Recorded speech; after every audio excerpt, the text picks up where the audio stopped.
Mr. X is still here to go over some of the biggest stories in esports today.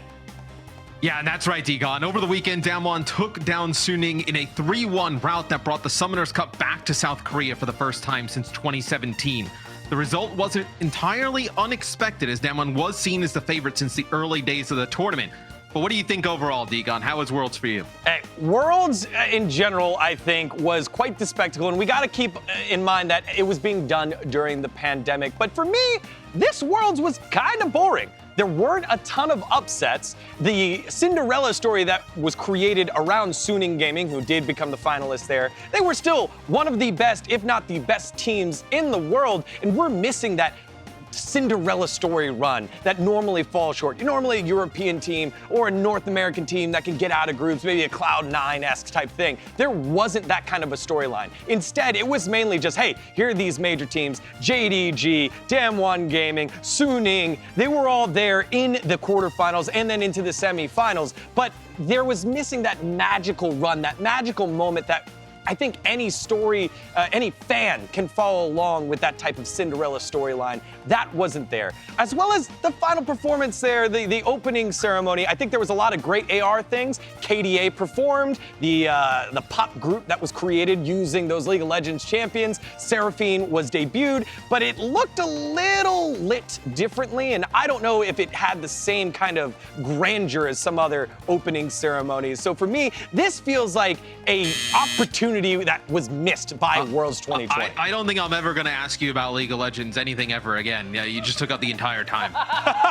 My bad. But man, this Worlds just got me going. All right, let's go ahead and get into something that you have expertise in. 16 teams remaining in the Valorant First Strike Open Qualifier. The teams, including huge names like TSM, Sentinels, Cloud9 Blue, and 100 Thieves, are all vying for one of the 4 final spots in Riot Games' first official tournament of the game they launched last year. Matt, with all these top-tier organizations competing to get involved, do you think they believe Valorant will become the next major esport?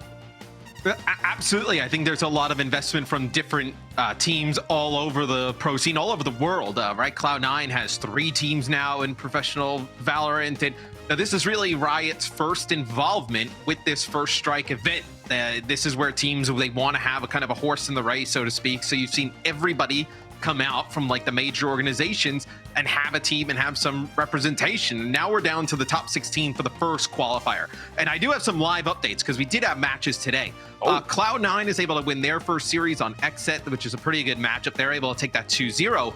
That'll set up a match with 100 Thieves. That'll go down on the 6th. And then Gen G versus Equinox, that went down today. They're still tied 1-1. Big upset though. Complexity was able to take out T1. So T1 in the loser bracket. Oh, what was that? Brax and Skadoodle both on that Team 1 squad, not quite there. If you were following along in the Ignition series, some of those big names, give me one team that shouldn't be faltering like Team 1 did in this First Strike qualifiers.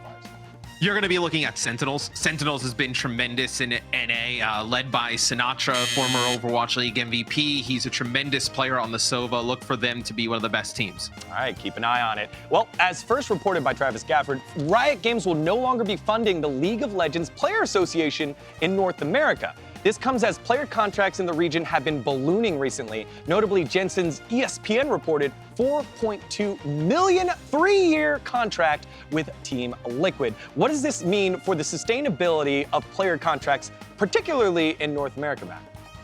I think in North America specifically, it's just kind of scaling exponentially with like sponsorship money, right? A lot of these teams are getting big sponsorships. They're bringing in other content creators to help kind of boost that viewership and eyes on the brand.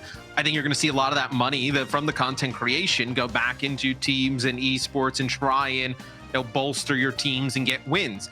I think in terms of the Players Association, I think the players really kind of need to get on the same page and have their own Players Association. I think for a game like League of Legends that's so big, there's so much money involved with the players, they need to be able to figure it out themselves. Yeah, for context, there's a lot of conversation on Twitter and social media about how the players have been doing in-house scrims, and we talked about it a little bit on the Outplay when we were talking about the shortcomings of North America, and how players either opted into or didn't, or how it was organized. And it feels like there's this pointing back and forth, and there wasn't really a governing body to kind of settle that. And now that's been dissolved. Riot Games was the one that was putting forth the Players Association for the players. And normally leagues that operate don't do that because they're going to ask for more money and more rights later from the league. And now Riot's like, hey, you know what? We tried. You guys didn't do it. Now it's up to you to decide how you're going to organize, how you're going to decide as players what you want. And I'm actually not hopeful. So hopefully the players will be able to get on the same page with some of those experienced names like Darshan. We'll see. We'll see.